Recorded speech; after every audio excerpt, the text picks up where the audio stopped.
Good morning, everyone. Can you please remain standing for prayers by my chaplain, Father Michael Phillips, before we start the meeting? A very good morning to you all.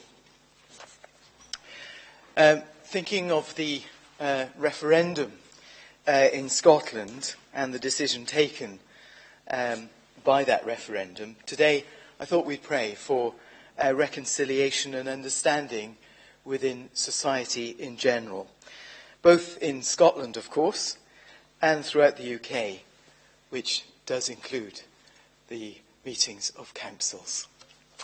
So let us pray. In the name of the Father, and of the Son, and of the Holy Spirit. Amen. Amen. Heavenly Father, who through the self-sacrifice of your Son, Jesus Christ, reconciled the world to yourself and charged each of us with the ministry of peace. By the healing influence of your Holy Spirit, inspire and direct all those who are called to bring about reconciliation within society, that through their ministry and care, men and women may learn to give and forgive, to listen and to love, after the example of your Son, Jesus Christ. Amen. Thank you all. Please be seated.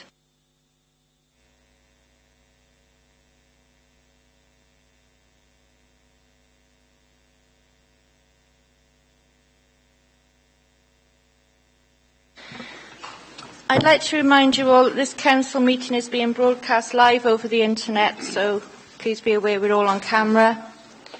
Be aware that you may be visible on screen when people around you are speaking. There is no need for members to stand as cameras are focused on people sitting down. Remember to speak clearly into your microphones, please. I'd like to welcome everyone to the meeting today, councillors, officers, members of the press and public, anyone watching the meeting via webcast. Please can all mobile phones and other noisy devices be put on silent. If there's an emergency alarm, follow the green signs and go to the ground floor of the Civic car park. If we have any motions or amendments during the meeting, I will need them to be clear, please, before we go to the vote. Before we start the meeting, I'd like to congratulate Geraint and Kate on the birth of their baby daughter yesterday. Sarah and Olivia, I think £8.6, well done. So, moving on. Agenda item 1, attendance. The attendance register is going around the room. Please can all members sign it and send it on. Agenda item 2, apologies for absence. Lead Officer Richard Grinnell, have we had any apologies? Yes, thank you, Madam Mayor. We've got apologies from Councillor Graham Smith, Councillor Keith James, Councillor Anthony Hunt, and from Chief Inspector Leanne Brustad from Gwent Police. Members, are there any other apologies? Agenda item 3, declarations of interest. Monitoring Officer Linda Willis, do you have any advice for members, please? Thank you, Madam Mayor. There's only one interest that I've been made aware of, and that's Councillor Pamela Cameron has indicated she will declare prejudicial interest for item 12 because that actually affects you. Is that correct, Councillor Cameron? Yes, agreed. Other than that, I've no general advice to advise members. I'm not aware that there will be interests, but as ever, if people have queries, to raise them as we go along. Thank you. Okay, members, do you have any other interest to declare? No? Can you make sure any interests are also written on the normal form, please? Agenda item 4, minutes of the 22nd of July 2014. Can someone move that the minutes are correct? We all agreed? Thank you, members. Agenda item 5, update on actions. Members, the updates on what have been done to implement our previous decisions start on page 17 of the agenda. Are there any comments or questions? No? Is everyone happy to note the updates? Yes? Thank you, members. They're noted. Agenda item 6, receipt of petitions. We have one petition for today in relation to Top Road, Garndiffath. Can I please ask Councillor Wayne Tomlinson to come down and present your petition and then pass it along to me, please?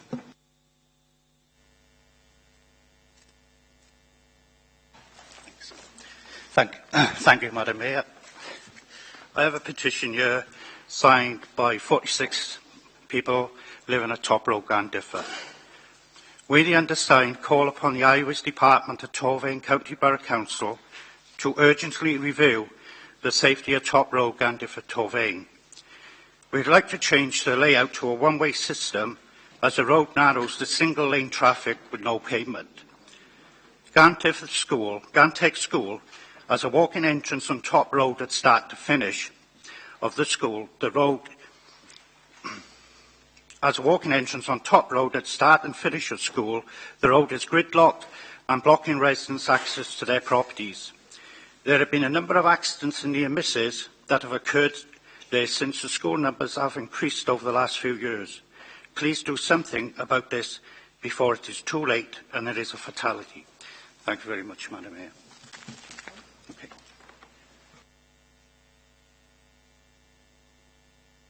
Thank you. The petition contains 46 signatures. Are we all happy to refer it to the Executive Member for Neighbourhoods for him to investigate, respond and report back? Yes. Thank you, Councillor Cunningham. Madam Mayor, may I just clarify, Councillor Tomlinson, may you live on Top Road? I think it may be best to declare just a personal interest that you actually do live on Top Road. Is that agreed? Agenda item 7, public question time. There were no public questions received by the deadline for today, so we'll move straight on to the next agenda item 8, announcements. Leader, do you have any announcements today, please? No announcements, Madam Mayor. Chief Executive, do you have any announcements? No, thank you, Madam Mayor. Okay. Agenda item 9, summer play schemes in Torfaen. Julian Deven, Play Service Manager, can you present your DVD for us, please? Thank you, Madam Mayor, Deputy Mayor, members and officers.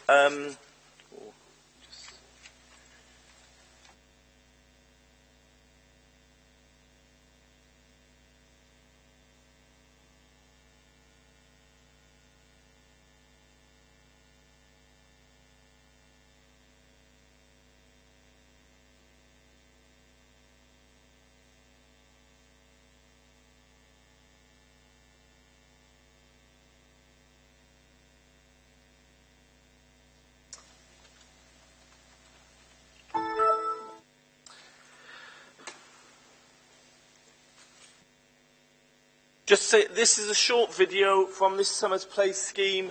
I have a few facts and figures to give at the end, but I think it would be better to show the video first, and if any questions as well, to ask me at the end. Okay? Hope you enjoy it. Hello, I'm Neve, and I'm 10 years old. I go to Mount Kellen Primary School, and I'm the main narrator for this film, Fame at Last. I'm going to start by providing you with a warm welcome, Croesio, to this year's Summer Play Scheme video 2014. Yay! Whoop whoop! I hope you're sitting comfortably.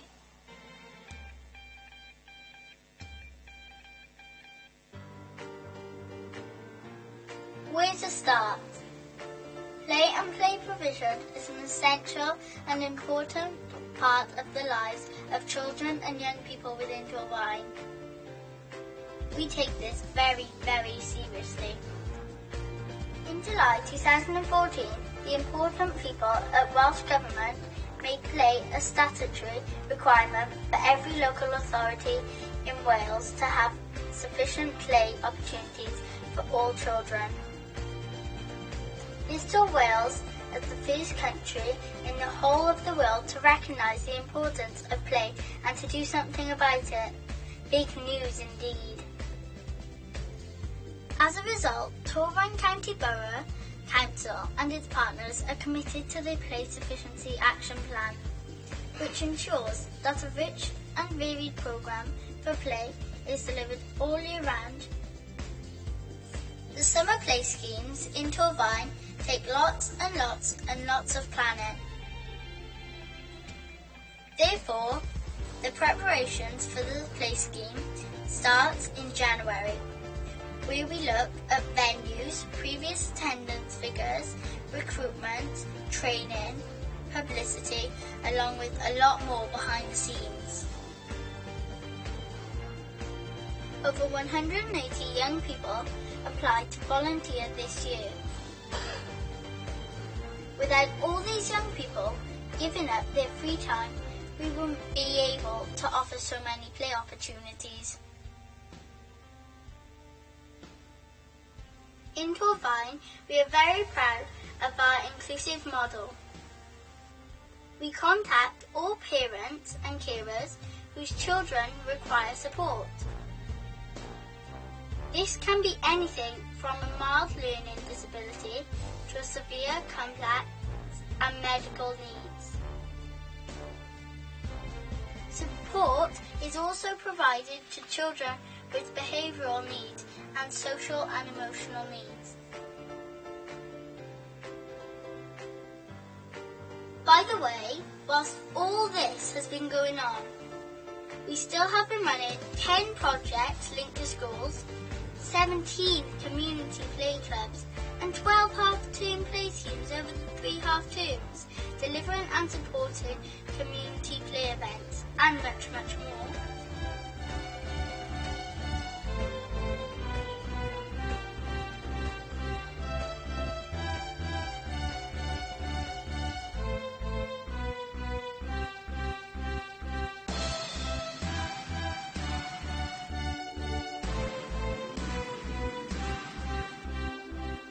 My name's Joe. Hi, Joe.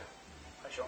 I've been a worker now since I was 15. I first started, yeah, so I didn't get anything when I first started. But then I've done it every year since, and now I've worked my way up the ranks, you know. I've proved myself to become a competent site supervisor. Do you think so? I think so, mate. I think, it's fingers crossed. You'll be good. And I think basically it's been brilliant for me because obviously my chosen career path is similar to Sean's. I want to work in primary school.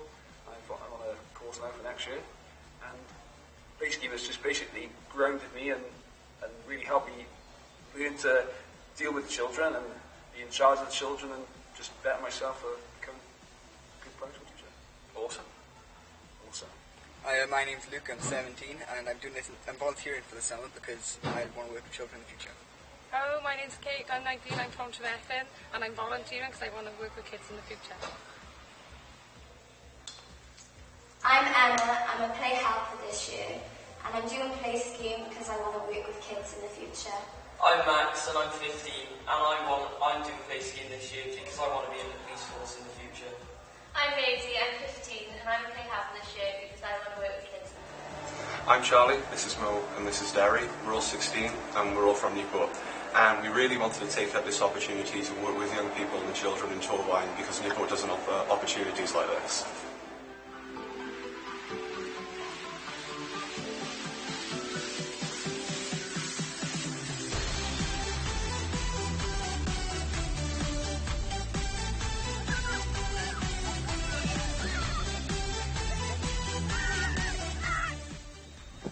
We just had a water fight at play scheme. It was the best fun we ever had.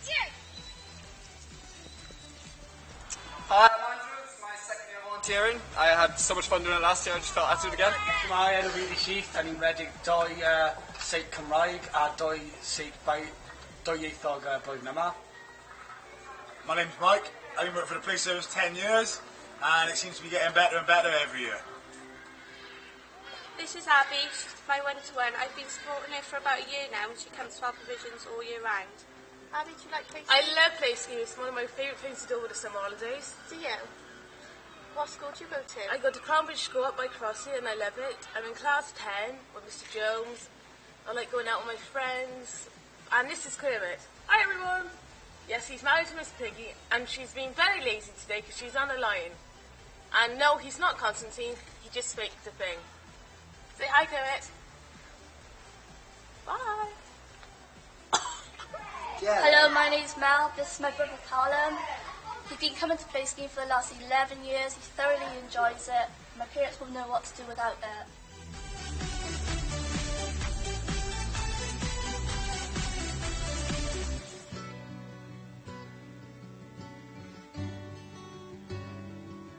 Okay, play skiing to us is invaluable.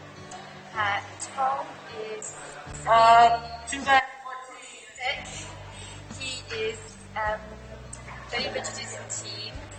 He lacks communication skills, lacks social skills. He displays challenging behaviours, lots of head banging. Tom is 24/7 around the clock, supporting play. He can never be left on his own. Going out to the movies. Going out to the movies. Yeah. Tom really enjoys coming to play skiing. Should we go to the movies? No, he did. He really loves coming. He the support is excellent. He feels safe and secure here. If he didn't have play scheme, I think Tom would spend the entire summer holidays in his bedroom and he would become more and more socially isolated. For myself, it's the red line. Yeah. For myself, it means that I can have a few hours to myself. If it's just wandering around the shops or perhaps going home and reading a book for a couple of hours. I think play scheme service is an invaluable service and I don't know what we'd do without it. What does play mean for you? Play means where you can have fun with friends and have a nice time playing with them. Play means to me having a laugh and a joke with your friends and missing school. Hi, I'm Donna. This is Katie. This is Katie's sister Maisie, and that's Rachel. The benefits of play scheme for Katie is she gets to have some routine still. She gets to socialise and mingle, and she does fun stuff with home life. If I get to spend time with my other two children, I have a 7-year-old son as well. My husband works full time, so he's never here during the summer holidays or half terms. So I'm on my own, and it's quite difficult for me to manage Katie. Day trips, things like that are coming to a standstill because I can't lift Katie to get her in and out of the wheelchair to change her. So when she's in play scheme, I know I can rely on her to be well looked after.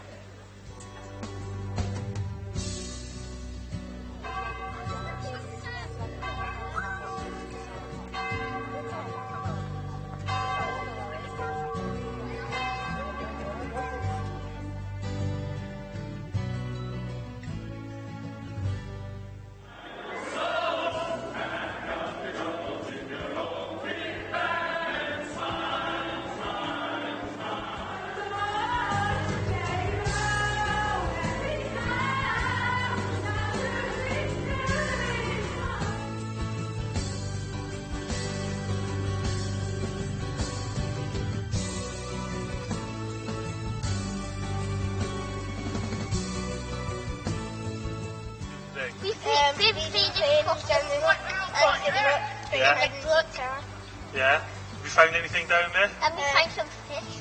Look what she caught in the water. Hey, I'm Scott. And I'm basically we've been building our dens.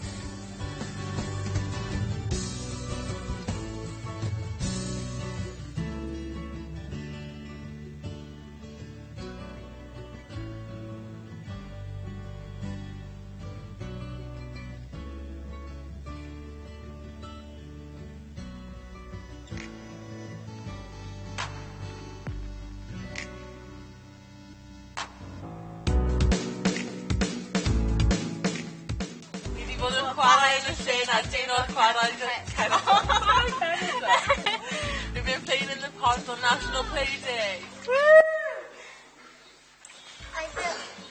We built this boat and we're going to see if it floats in the brook. Ready?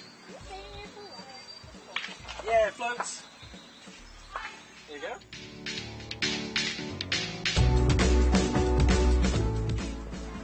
What have you been making today, Dominic? I made a bow and arrow. You make it by getting a slightly bendy stick and getting a piece of string. You tie it to both ends of the stick and then you have a bow and arrow.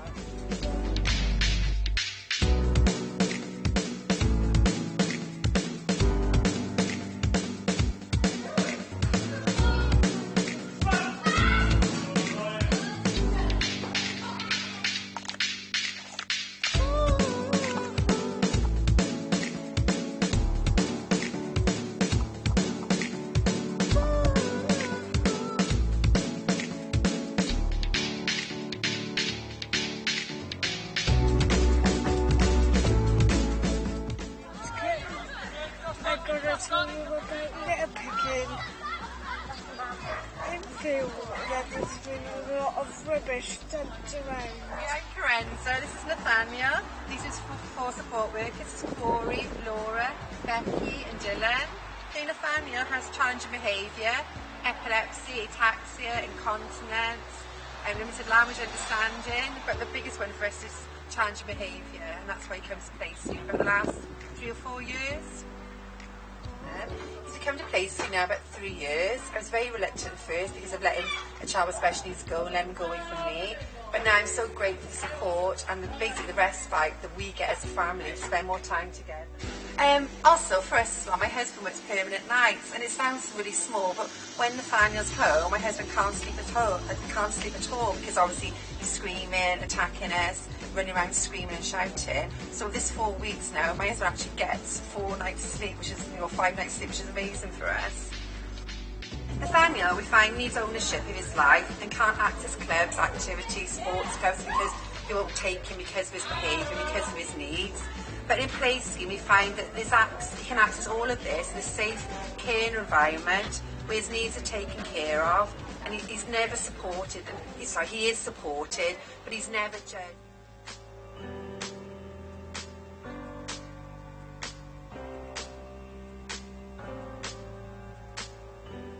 Hiya, my name's Lynn Robinson and I'm Iestyn Bennett's foster carer, and Iestyn's been living with me and my family for 4 years. Yeah? Without play scheme, yes? What do you think? You would find it really difficult to manage Iestyn in a family environment. Iestyn has huge complex needs, and without play scheme we actually feel that he might have to go to the residential setting for the 6 weeks of the summer holiday. Scheme is as important to Iestyn as going to school. It's continuing, so he knows he's going for 4 weeks of the holidays, and he absolutely loves it.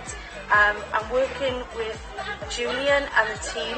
We work holistically, so we work with the psychiatry service, Sam Seward, Jodie Vaughan, Iestyn's social worker, so it's a real team effort.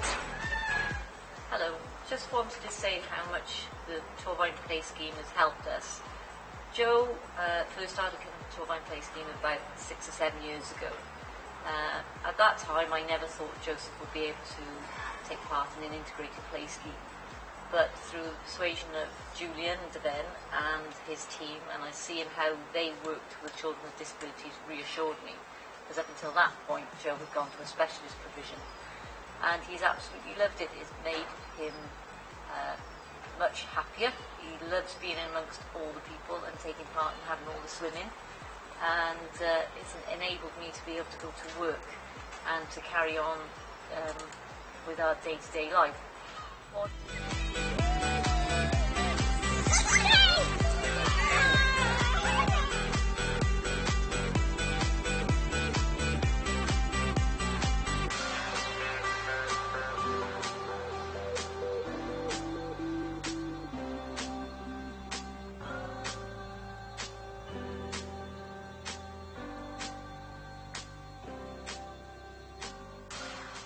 I've had a great summer. I hope you have one too.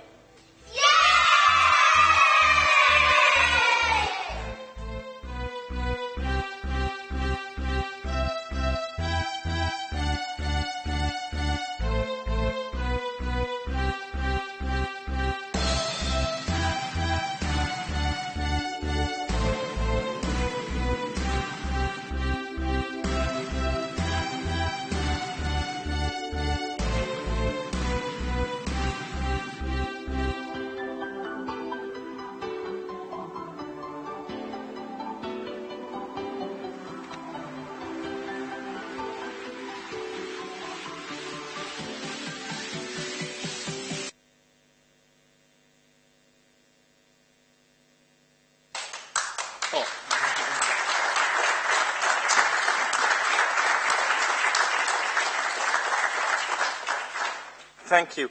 I like to think that the video shows it all. You can see from that video what the children and young people from Torfaen got from the summer.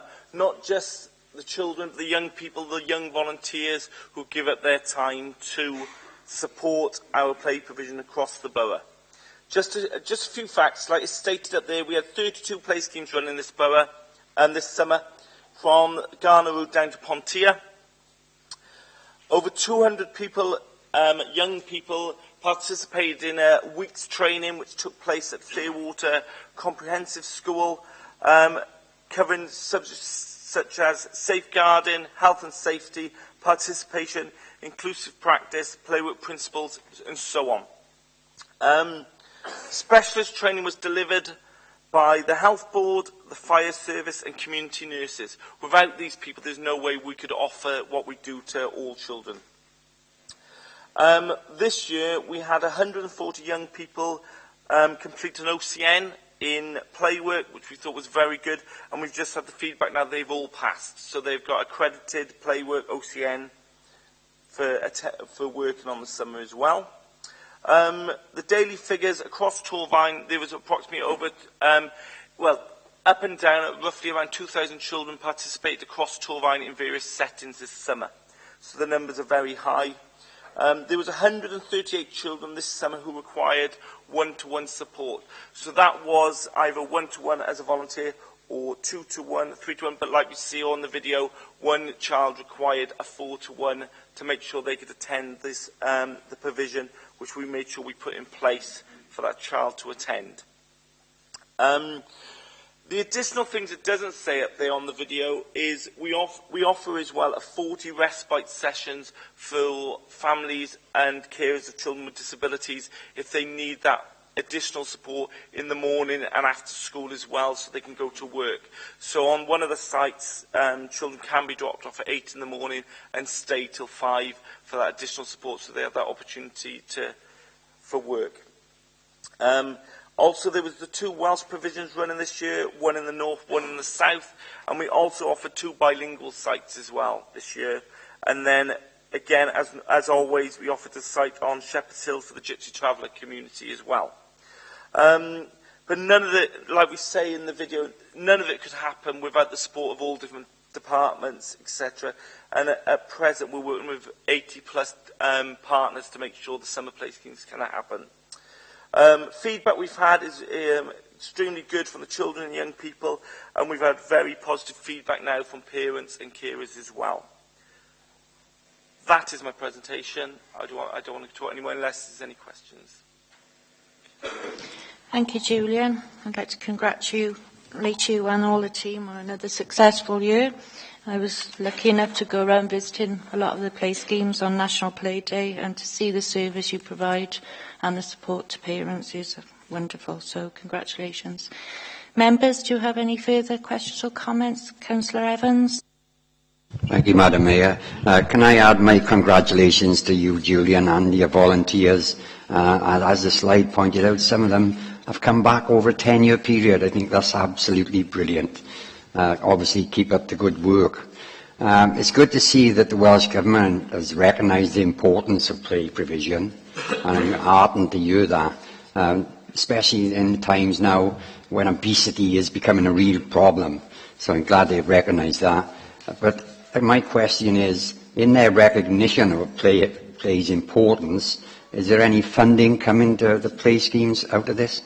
At present, no. Obviously, we have an action plan we work to, and our model has been. There's no funding coming at present under our knowledge anyway. But what we are working on is our model, which is a cost-effective model, and they've been asked us if we could do a toolkit to roll this out to other authorities as well. So. Can I just say I'm glad to hear that other departments are lending their support as well. And can I just add as well that members can make a donation to the youth provision out of their small schemes allowance. Thank you, Madam Mayor. Thank you, Julian. Councillor Mason. Thank you, Madam Mayor. This question is for the Council, really, not for Julian, because I've been involved with Julian's scheme since the start, and I know how difficult Eve found to run the scheme on a shoestring. When is this council going to find a better deal for this play scheme, money-wise? So it's really down to us as a council to, because where he's going with it now is no man's land. You know what I mean? I don't think anybody expected it to go like it did now, what he's doing now. So we need to find extra money for that play scheme. I think it's obviously absolutely vital that we continue with this service. But as Julian said, it's been made statutory, but no money has come with that. So in terms of adding funding to it, I think we're pretty stuck in that respect, really. But I put great emphasis on it. It obviously has massive benefits for young people in the area and the rest of the area. So, yeah, long may it continue. Councillor Clark. Yes, thank you, Madam Mayor. Just a comment, really, Julian. I think you're very modest in your approach, because without you, your staff and your volunteers, this wouldn't be happening at the level it does. And we all appreciate what you do. Picking up the point that Councillor Mason just raised, it is important that we recognise that financially, because all our children right throughout the borough recognise that this is a need for them.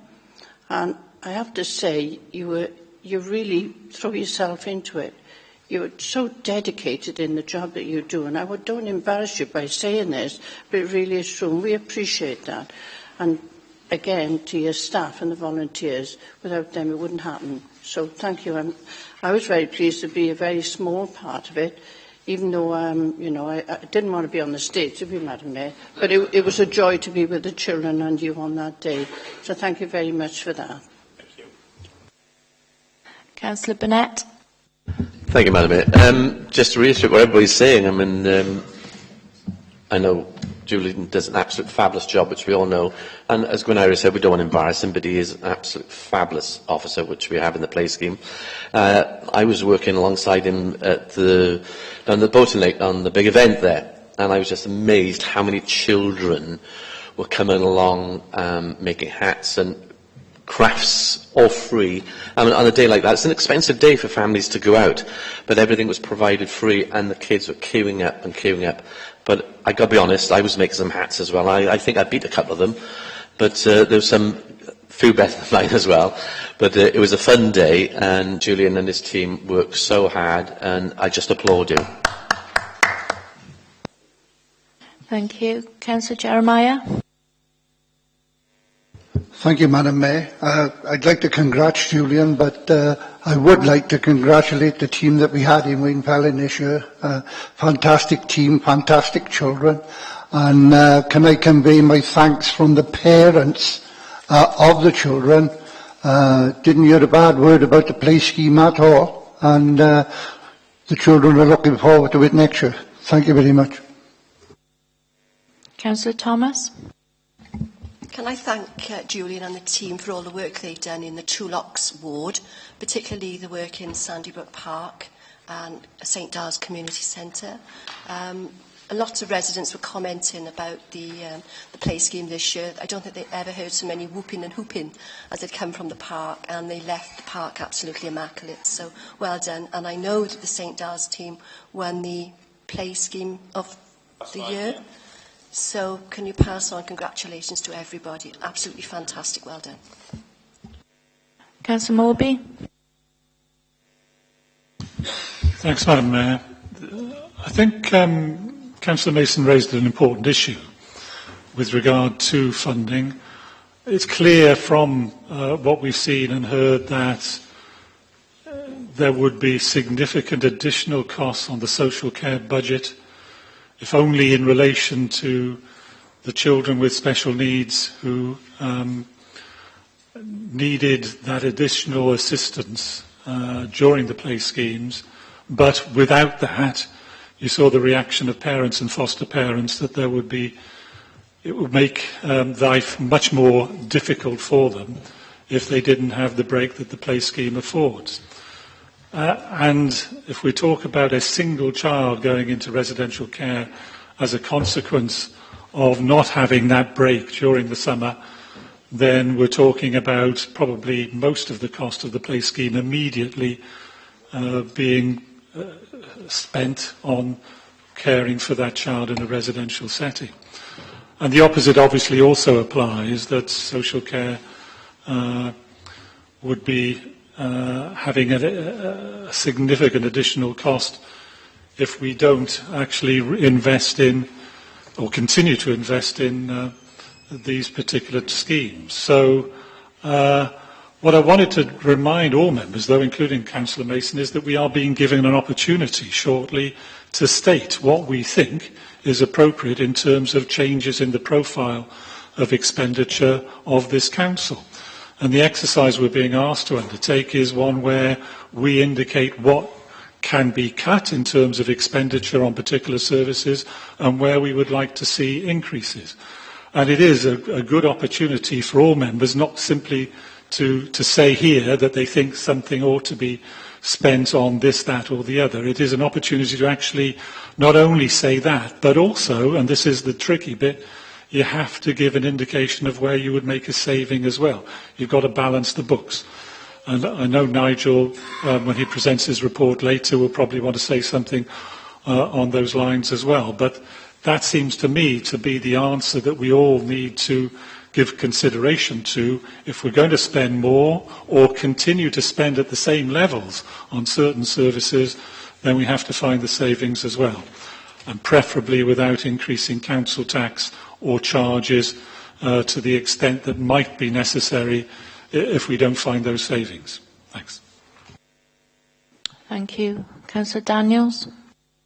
Yeah, I agree with that, Brian. I mean, it's a testament to the time that we're living in that we're talking about potential cuts to play service. I mean, that really does sum up the situation that we're in, really. I'd like to say a quick thing about the play service. I think there's a clear theme of inclusivity in the video, and I think it's absolutely vital that we're talking about that, because every child has a right to play, and I'm quite proud to say that our play service, we've never turned down a child on the basis that their disability is too great, and for that I think you deserve the highest commendation. I'd also like to commend the young volunteers, the hundreds of young volunteers that enable all this vital work to go on in the borough. Without them, you can see that all the fantastic work that we witnessed in the video wouldn't come about, really. I'd also like to make a point on this, that it completely counters the demonisation of young people that we see in the papers these days. You know, lazy, uninterested, disengaged. I think what we've seen there is that completely blows that away. It counters it. We've got young people giving up their summer to help improve the society around them, the community around them, and for that I think we need to recognise that. So, yeah, thanks very much, Julian. Councillor Barnett. Thank you, Madam Mayor. Obviously, we would all endorse everything that has been said beforehand by members. I think some members will not be aware, though, that Julian and the Play Service have gained international recognition now. We know that Julian was shortlisted for the first St David's Awards for his work with the Play Service, and he's far too modest to tell many of you that he was invited to meet with other recommended people, to meet with Barack Obama at the NATO summit as recognition of what he has done with the Play Service. So it's great to think that, you know, we are leading the way in Wales, as you are aware. So thank you, Julian. Thank you for your team. And as your representative on TOG's executive, can I say that Julian also serves in a fairly responsible position on that organisation. So he's not a 9-to-5 worker by any means. Thank you, Julian. Okay, we've got one more member, Councillor Ashley. I'd just like to reiterate the value of play and for both the people delivering it and the people getting it, because it was something that started 30 years ago with Urban Programme, which Julian well knows, and I think in Torfaen and Cwmbran we've pioneered that locally, and I think that's something that long may go on, because the value for young people that take part in it, delivering it, both the volunteers and paid staff, is important, because obviously a lot of people go on to be play leaders, people who take part working for council, etc. And it gives a lot of social capital. I'm sure a lot of us here probably did things like that in the past. Just remember back to the days when you did practical jobs, taking part, working with people, and as volunteers. So it's a tremendous amount of social capital. You see the problems that people face, and then the young people that take part on these schemes, they get a chance to go through the summer not milling around, etc. So we get a hell of a lot out of that. So no, I commend the play schemes in general. I think they're wonderful things, and the chance to get out there and get mucky and go around and do all these kinetic things which they need to do is, is just useful. Thank you. Okay, thank you, Julian. Thank you for coming. We move on to agenda item 10, Statement of Accounts 2013-14. Nigel Aurelius, Assistant Chief Executive, can you present your report for us, please? Thank you, Madam Mayor. I always seem to come after the excellent play scheme video. I'm not sure it's the best place to be in the agenda. In June, I reported the authority's financial results through the democratic process, which showed generally a positive position. I always reported in June in terms of our management accounting style, i.e. how we're organised as a council, because I think that's easier for people to understand. Nothing in the statutory accounts or subject to audit has changed any of that information that was reported in June. And certainly our financial position will help us a little bit with the financial challenges ahead, and they've been referred to already. Audit Committee, as those charged with governance, have already reviewed the full statement of accounts and the audit report that accompanied it and the related materials in detail. The statement of accounts is within the pack. The form is set by regulation and guidance. It's very technical in nature and very prescriptive. It's very long and probably for everyone very boring. Hence why I tried to produce the results in that more user-friendly form earlier in the year. We need to complete and submit a set of accounts to audit by the 30th of June, which we did. Indeed, we put it to the external audit earlier than we agreed. The external auditor then audits the accounts and completes and produces what's called an IS 260 report. And that's been done, and that was considered by the Audit Committee of the 10th September in detail. For anyone who's actually read the Audit Committee papers, I mean, it's the best external audit report that this Council has had, with very few issues raised and no matters of concern. So following the approval of the accounts and receipt of a signed letter of representation, the auditor is planning to issue an unqualified audit opinion tomorrow when he signs it off. In terms of the governance requirements, the statement of accounts will be signed by myself and the Mayor following the Council. The letters of representation for Torvine and pensions will be signed by myself and the Chair of Audit Committee in relation to Torvine, and myself and the Chair of Pensions in relation to pensions. The annual governance statement will be signed by the Chief Executive and the Leader of the Council. In terms of Audit Committee, they reviewed the annual governance statement on 2 occasions, the letter of representation, and as I said earlier, the full statement of accounts at the 10th September meeting. And the Pensions Committee similarly considered that earlier in September. So there's been a lot of audit work, a lot of external audit work. That external audit work is concluded on the statement of accounts. Obviously, we're able to produce our statement of accounts in a timely fashion and report our results free from error, and that's due to all the work that everyone in services and other chief officers put in, but also Dave Lilly and his team. So I'd like to just refer to the recommendations and ask Council note the successful conclusion of the external audit, approve the statement of accounts, authorise the Mayor to sign the statement of accounts, and the letters of representation respect the Council and Pension Fund are approved for authorisation by the appropriate members, and that the annual governance statement is approved for authorisation by the Leader and the Chief Executive. Thank you, Madam Mayor. Thank you, Nigel. Members, are there any questions or comments? No? The recommendations are shown on page 22 of your agenda. Can I have a show of hands, please, for?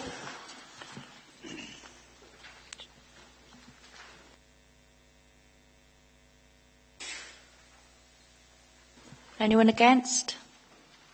Anyone abstaining? Thank you, members. The recommendations in the report are agreed.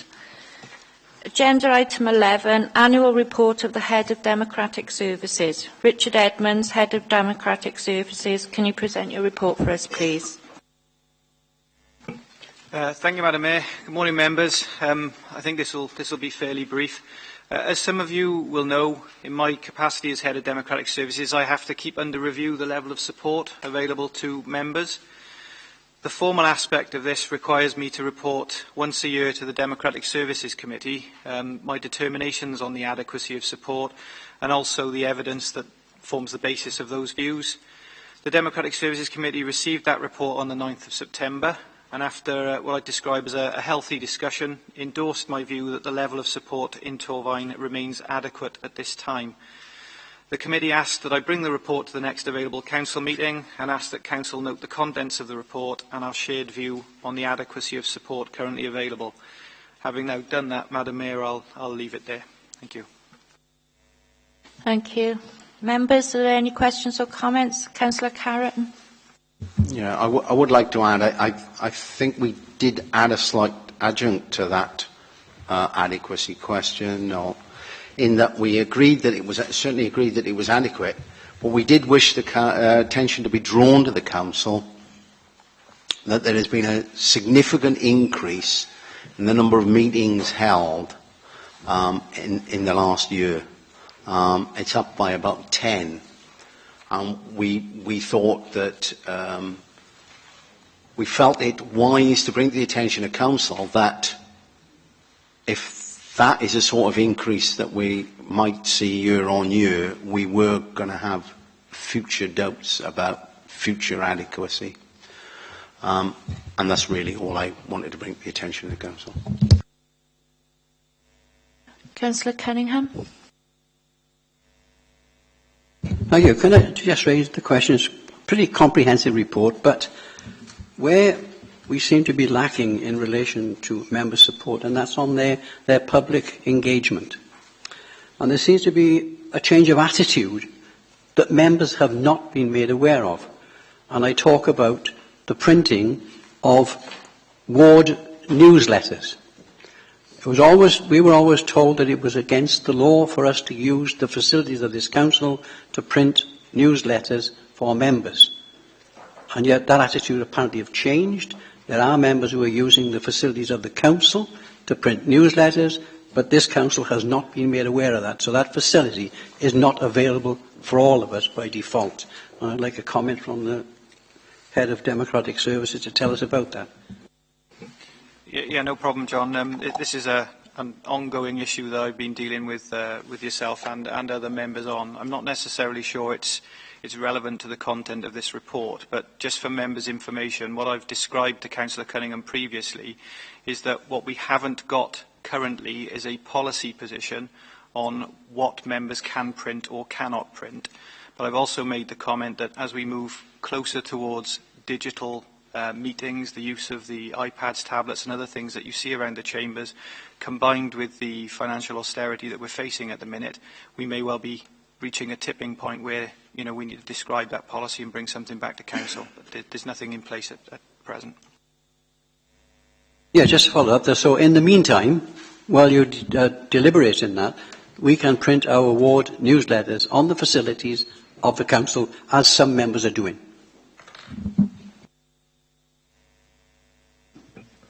Councillor Cunningham, it may help. Obviously, the distinction is members not using council resources for political activity, as opposed to the role as members.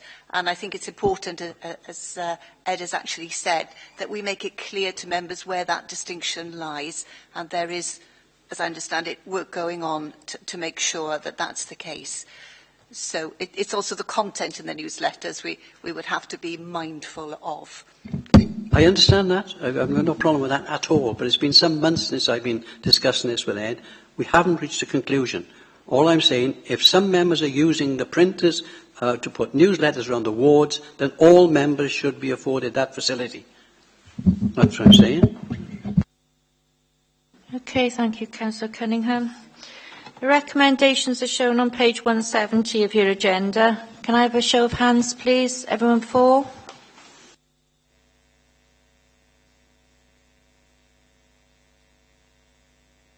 Anyone against? Anyone abstaining? Okay, thank you, members. The recommendations in the report are agreed. Thank you, Ed. Agenda item 12, Code of Conduct complaint. Linda Willis, Chief Legal Officer and Monitoring Officer, can you present your report for us, please?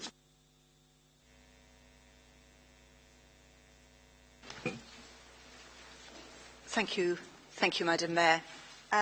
This is a short report, and it encompasses our usual practice, which is reporting to Council any matters about Code of Conduct breaches.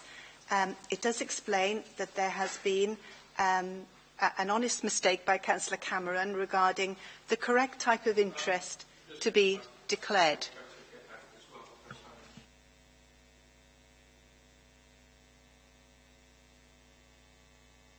I better get out as well because I'm an officer of the Canal Watch. I'm the Treasurer.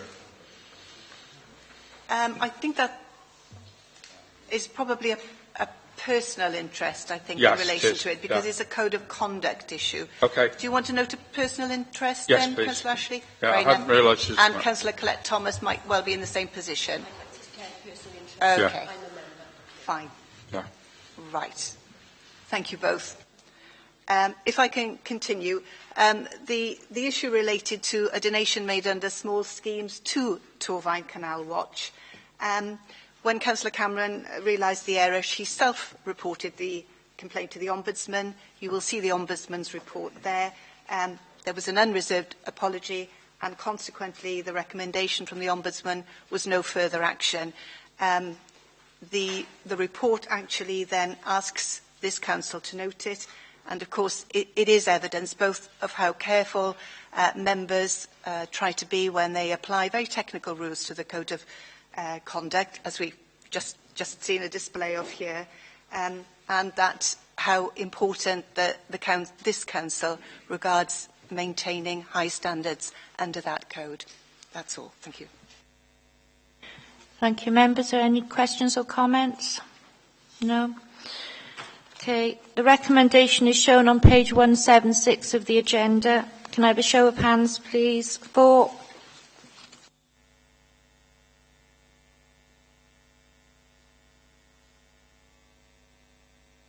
Anyone against? Anyone abstaining? Thank you, members. The recommendations in the report are agreed.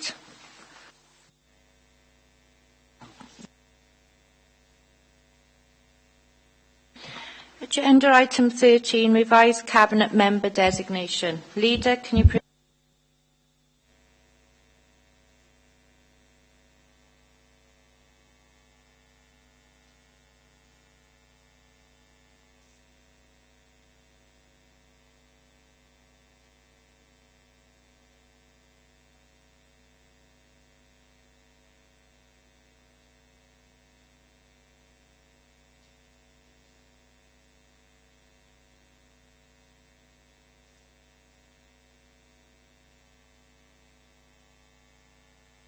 Members, any questions or comments? The recommendations are shown on page 180 of your agenda. Can I have a show of hands, please? If anyone for?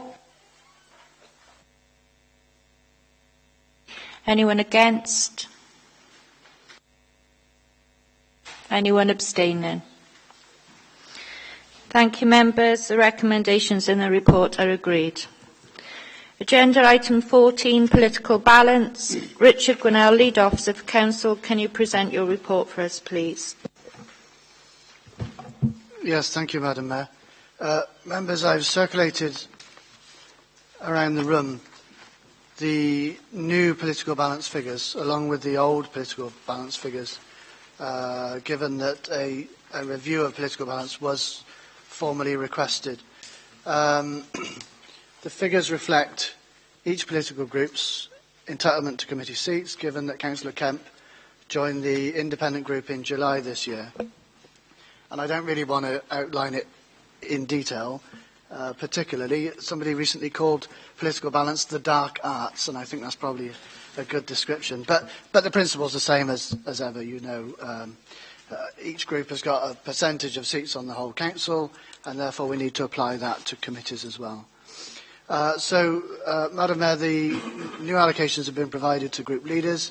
They've been discussed by email and in person, so therefore council's approval before we move on to put people into those seats. Okay. Members, any questions or comments? Okay, the recommendation is shown on page 181 of your agenda. Can I have a show of hands, please? Everyone for? Anyone against? Anyone abstaining? Thank you, members. The recommendations in the report are agreed. Move on to agenda item 15, membership of committees and the fostering panel. Richard, can you present your second report for us, please? Thank you, Madam Mayor.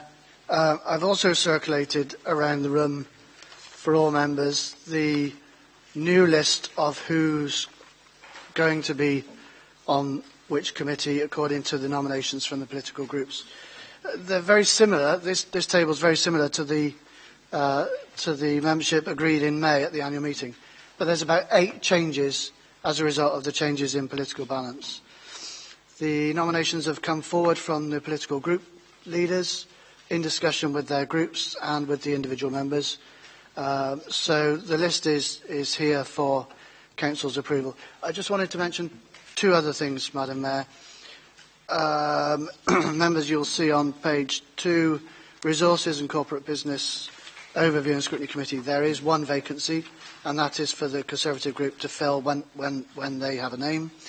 And we didn't get a nomination yet for someone to serve on the fostering panel alongside yourself. So obviously you're on it, but it was considered that that responsibility needs to be shared. But unfortunately, we haven't had a nomination. We can deal with them now if nominations come forward, or we can come back to a later meeting. But in the meantime, the list is for approval. Members, any questions or comments? No. The recommendation is shown on page 183 of your agenda. Can I have a show of hands, please? Everyone for? Pardon? Sorry about that. Anyone against? Anyone abstaining? Thank you, members. The recommendations in the report are agreed. Agenda item 16, outside bodies update. Richard, can you present your third report for us, please? Yes, thank you, Madam Mayor. Members, you've seen outside body updates lots of times. The updates on our nominations, who's nominated by the council to serve on outside bodies, they're in the report. I'm not going to go through them in detail, but I'm happy to take questions if anyone's got any. Okay. Members, are there any questions or comments? No. The recommendation is shown on page 186 of your agenda. Can I have a show of hands, please? Everyone for? Anyone against? Anyone abstaining? Thank you, members. The recommendations in the report are agreed. Agenda item 17, motions on notice. Councillor Hugh Bevan, can you present your motion for us, please? Yes, thank you, Madam Mayor. I'll keep this fairly brief. I've actually contacted all members via email beforehand with a list of points that have been raised by the residents within my ward of Candor Park. It basically applies to the pollinators and the bee initiative, and the seeding didn't extend down into Pontia, sadly, and there's been overwhelming interest in this taken by the residents there and opposition to this particular patch that's been designated as Meadowland on the entrance to Canada Park. I've already contacted members with a list of the things that have been raised in terms of objections, so I won't itemise those.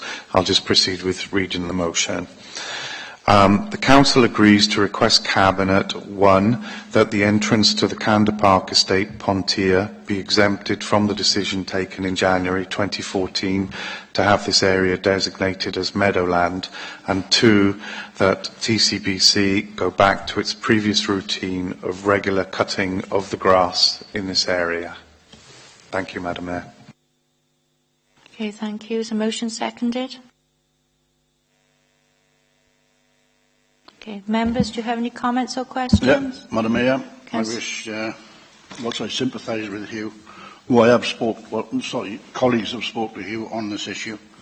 I propose an amendment to the motion that officers now look at setting up a protocol or other suitable arrangements to deal with members' matters such as this, and that with this item will be the first issue to go through that newly formed process.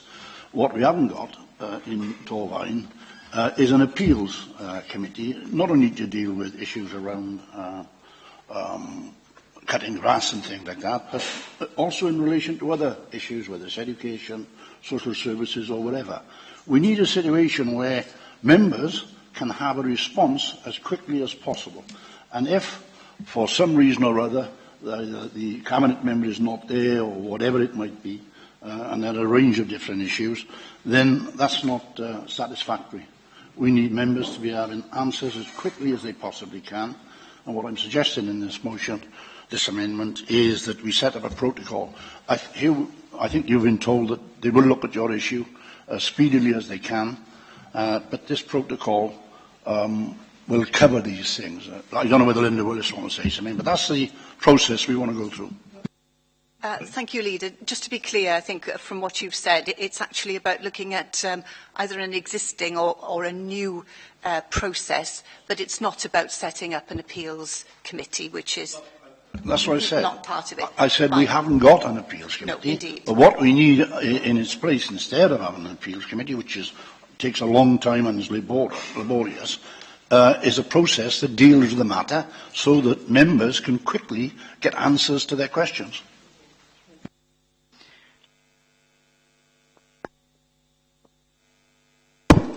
Is there a seconder to the amendment? Okay. Members, would you like to debate? Councillor Karen? Well, just to make one comment, if I could, Madam Mayor. I mean, I do love to say I told you so.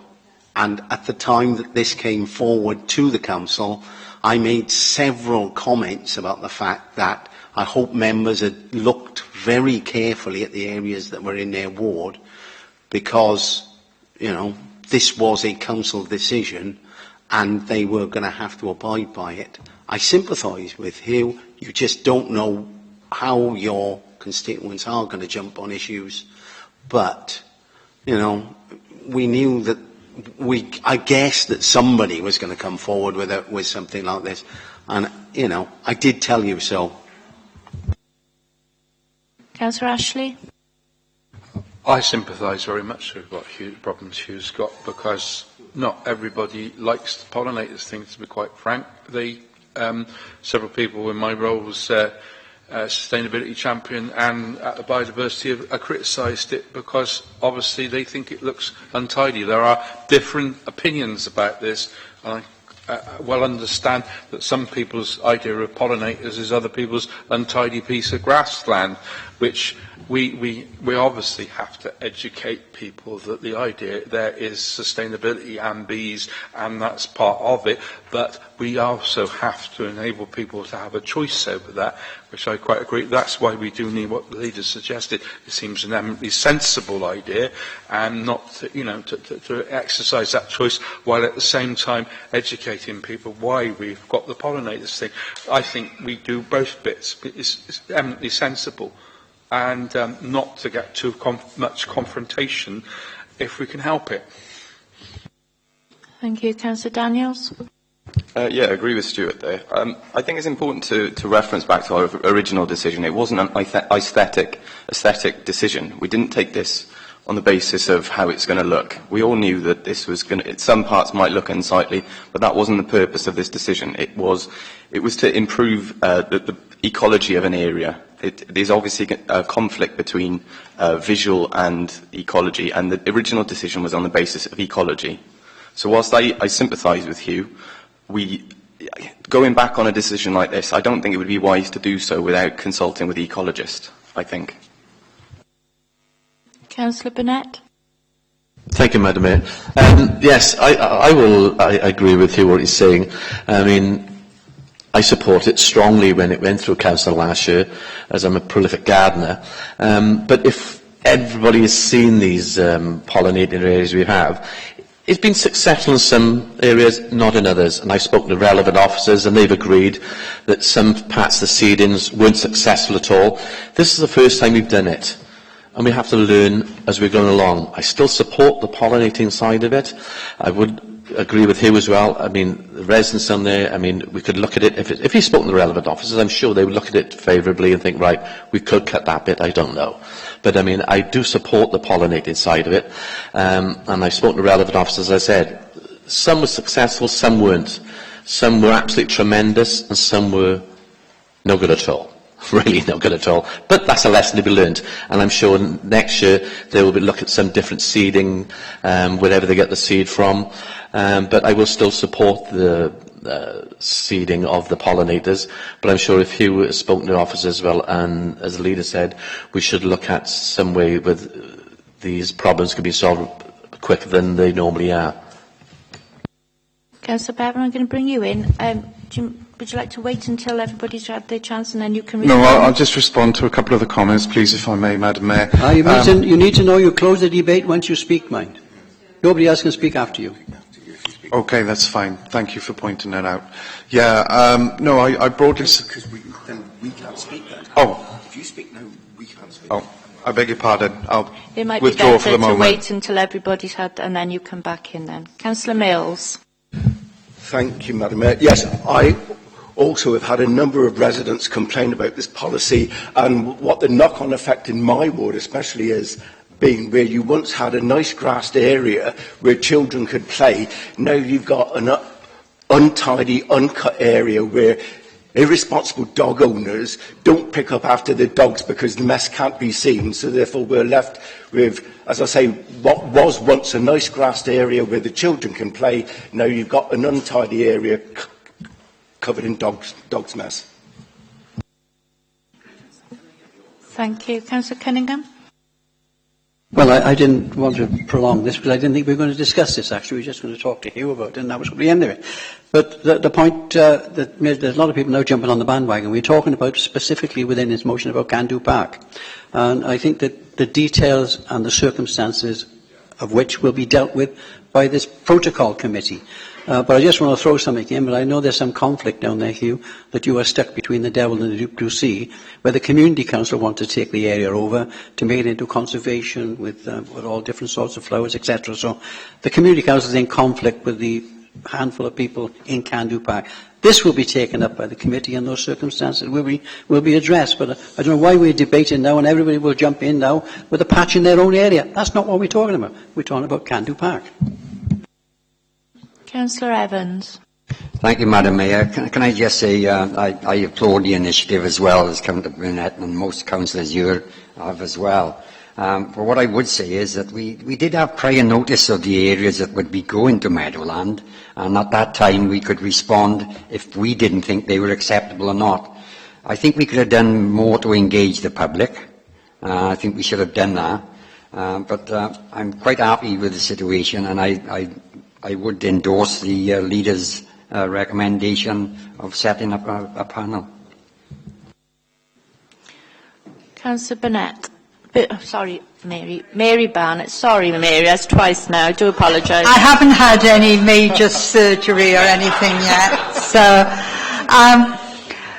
Could I also endorse the proposal, but with the proviso that I think when appeals are heard, then we get, fairly detailed results from the latest research with pollinators, meadowland, etc. Because, like many of you, it's an interest of mine, and I note now that there is a school of thought amongst ecologists that is saying in some areas it's much better to have flowering shrubs than meadowland because that increases the attraction to pollinators. So we need to have that balanced research presented to us. Thank you. Okay. I think I'm going to bring Linda back in a moment. Just to remind members again, I think as the debate has gone on, we've heard reference to a committee and to a panel, and I take you back to the start of it. It's looking at a process which wouldn't involve the setting up of a formal committee or panel of that nature. That's what we'd be looking at to achieve the objective which is set out, I think, in the amendment there. So just so that members are clear about that as they take that the discussion forward. Councillor Morby. Yeah, thanks, Linda. That's the point I was going to make, that we seem to be thinking that what the leader has suggested in his amendment is going to lead to a panel or an appeal. It isn't. What he's described, if it's approved, will lead to the setting up of a process governed by a protocol which will inform, hopefully, the decision maker, whoever it might be, about the views of the particular member and enable a review of the decision which has been taken by the executive. We're not talking about overruling the executive because the executive has responsibility under the Constitution for taking the decisions. And that's important that we recognise that. What it will do is give an opportunity to take into account the local feelings and the full circumstances, but also there may well be financial consequences which will also have to be considered by the executive member concerned. So I think it's a sensible way of moving forward, but let's not assume that it's going to lead to every member being able to challenge a particular decision as it applies in their ward and get that overturned by a group of similarly thinking colleagues. It's still going to be for the executive to make the overall decision because that's the discipline we've had over the last few years and will continue to need to ensure that we stay within our budget, which is getting more difficult each year. So that's what the leader has suggested. I think it's a very positive step forward.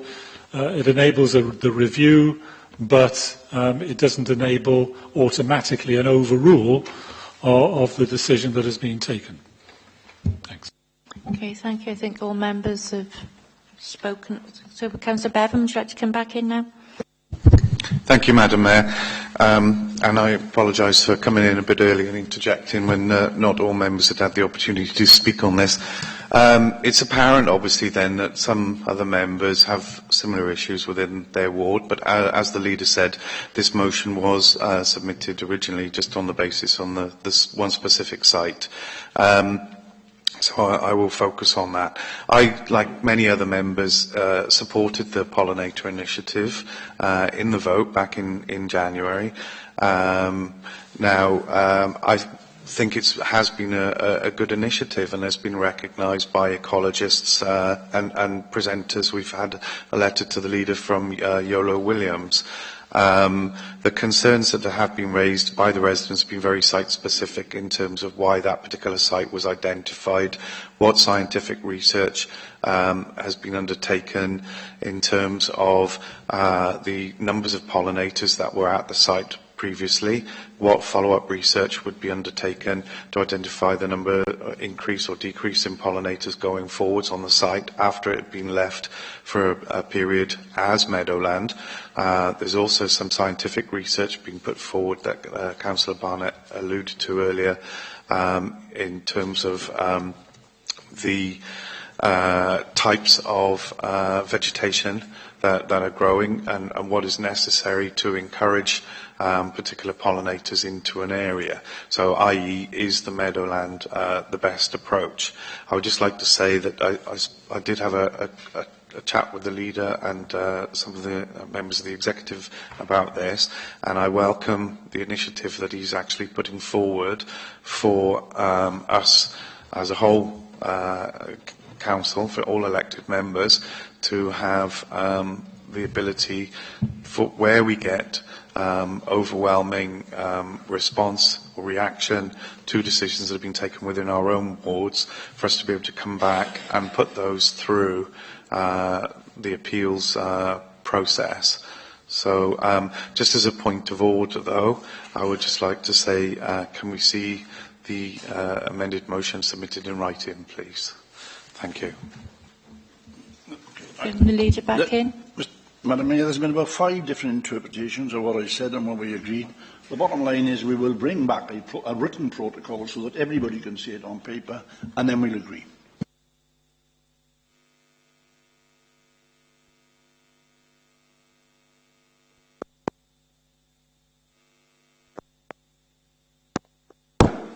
Sorry, so we need it in writing, yes?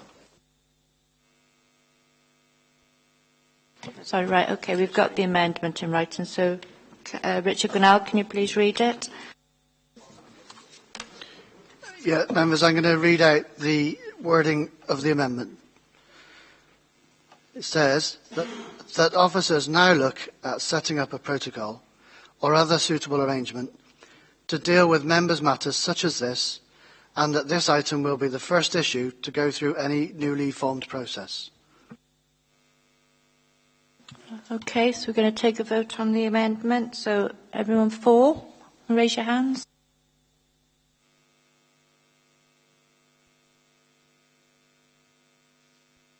Anyone against?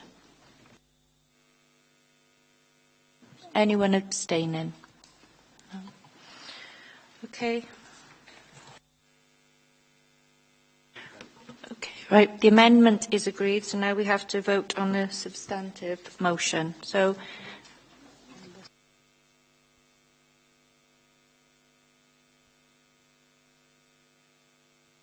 right, we're going to vote on the amended motion as substantive. Sorry. Right, okay, so can I, hands, everyone in favour?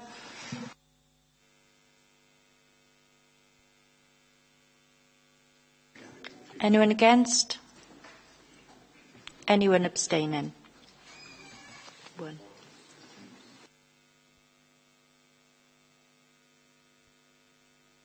Okay, thank you, members. The motion's been agreed. The amended motion's been agreed. Can I move on to agenda item 18, member question time? There are 12 member questions for today. The questions are shown on the sheet circulated to you all. So can I bring in Councillor Bevan to ask your question, please?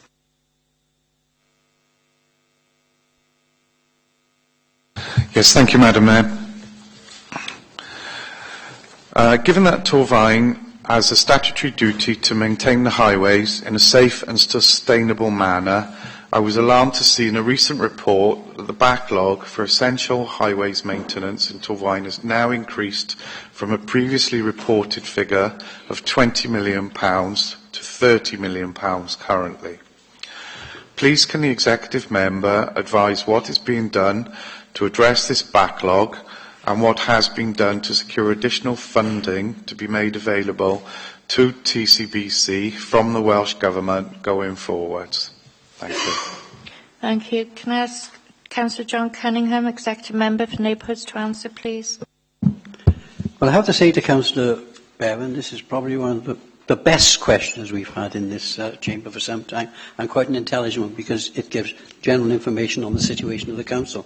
And I just say in response that the backlog figure of £20 million was an informed estimation arrived at some years ago.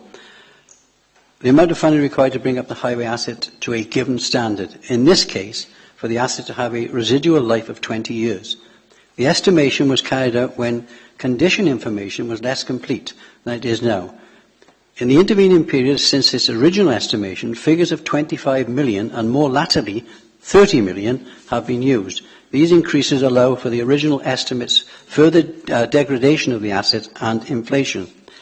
In terms of essential maintenance, whilst there are proactive works that can be considered essential, such as carriageway resurfacing, if essential maintenance is considered to be that which keeps the highway in a safe condition to fulfil our statutory duty, this is in a significantly different position.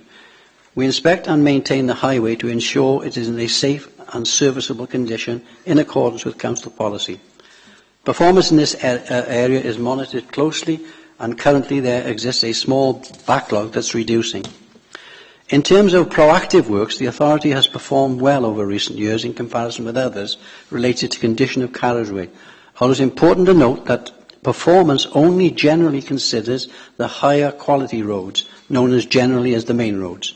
This is due in large to part of the funding provided by the Welsh Government through the Local Government Borrow Initiative. This funding comes to an end this financial year, and I think we've made that statement on a number of occasions. It's a concern that has not been any indication as yet of any continuation, although it's understood by third-party discussions that it's being considered by the Welsh Government. Our officers are working with others across South East Wales to make the case for further local government borrow initiative funding with the Welsh Government.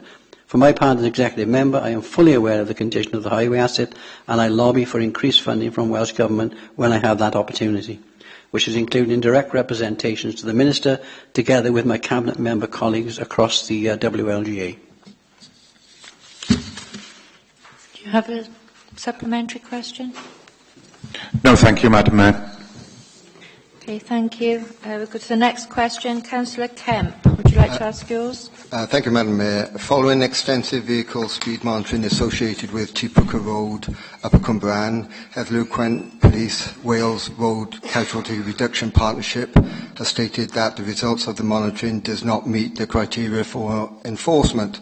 However, they do suggest that Tipooka Road may benefit from some traffic calming measures which would lead to which would need to be implemented by the local council.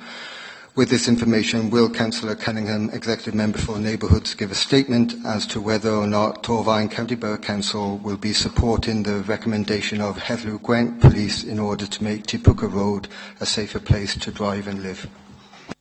Councillor Cunningham, would you like to come in?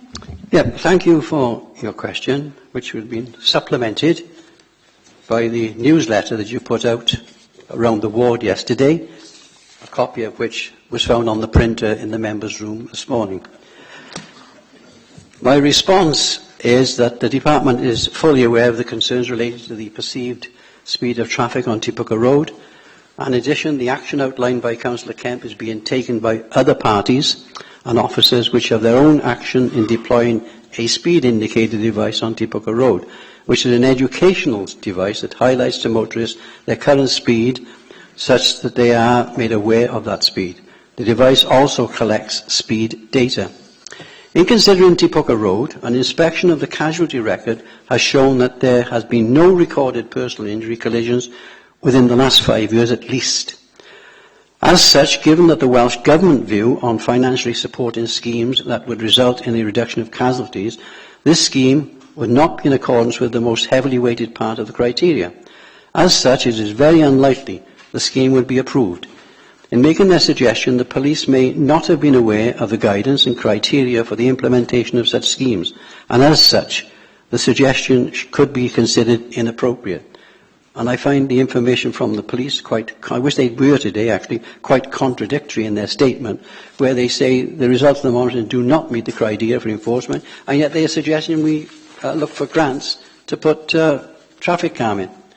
I would also add that the speed data gathered by the department does not show excessive speeds, the average being 28 miles per hour and the 85% quartile being 32 miles an hour. The authority's casual reduction record over the last decade or so is unenviable, with us performing amongst the best authorities in Wales. The department remained committed to this despite reduced funding across our education, training and publicity programmes, and our engineering interventions, while being conscious of measures that could be considered for those areas where there is a history of significant number of damage, only collisions. we need to continue to target those areas with a history of recorded collisions, both to be able to secure funding and to contribute towards casualty reduction. As Tipaka Road does not fall into this category, it would not be supported for any road safety engineering at this location. Councillor Kemp, do you have a supplementary? There's no supplementary other than to say I will be responding back to my ward local residents by a printed document which will be used on the printer which is accessible to all council members. Well, we haven't been told that yet, but when we're told, then we'll all be printing emails on there. But I need to make the point also, and answer your supplement you didn't ask. Councillor Cunningham, we can... No, you made a statement as a whatever. Supplementary question. Yes. Can we move on? No, don't move on at all. Let me just say to you that I have been a resident. I have been a resident. I'm going to move this on now because it was not a supplementary question. I can opportunity. Can we move on, please? Can we move on, please? No, I can respond. Madam Mayor, can we move on, please? I can respond. Madam Mayor, can we move on, please? I have been a resident of Tipaka Road for 48 years. Okay, we're moving on to the next question. 48 years I've been a member. I've lived on Tipaka Road. Councillor Cunningham, I've had one complaint in the last 20 years. Councillor Cunningham, we're moving on to the next making political question. issues or things that don't exist. Councillor Jeremiah, would you like to come in with your question, please? Thank you, Madam Mayor. In a recent Welsh Government performance report, it shows that Torby and Rankin was 17th out of 22 councils in the number of days taken for disabled facilities grants. How does the council intend to decrease this number of days taken? Councillor Richard Clark, would you like to answer this question, please? Thank you, Councillor Jeremiah. Naturally, I'm disappointed with being 17th in the rankings across Wales. However, I am heartened that we are the fourth most improving council in Wales, which is part of the same report. I don't know if Councillor Jeremiah read that particular part. The Disabled Persons Service has achieved a significant reduction in the number of calendar days taken to deliver disabled facility grants over the last 2 years. During 2012 and 13, the Department reduced the number of days taken to deliver a DFG from 413 days to 365 days. Incidentally, we were 19th in Wales, sadly, at that stage.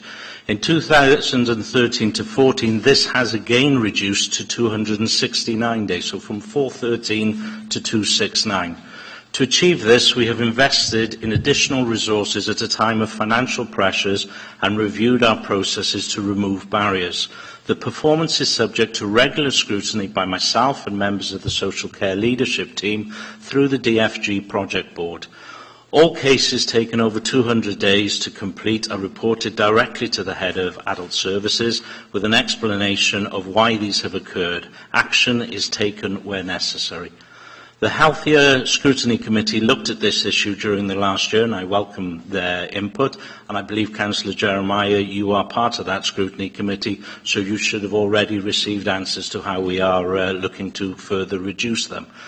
I am pleased to announce that indications for the first quarter of 2014-15 shows the waiting time has dropped to 185 days. I appreciate there's more of the year to go.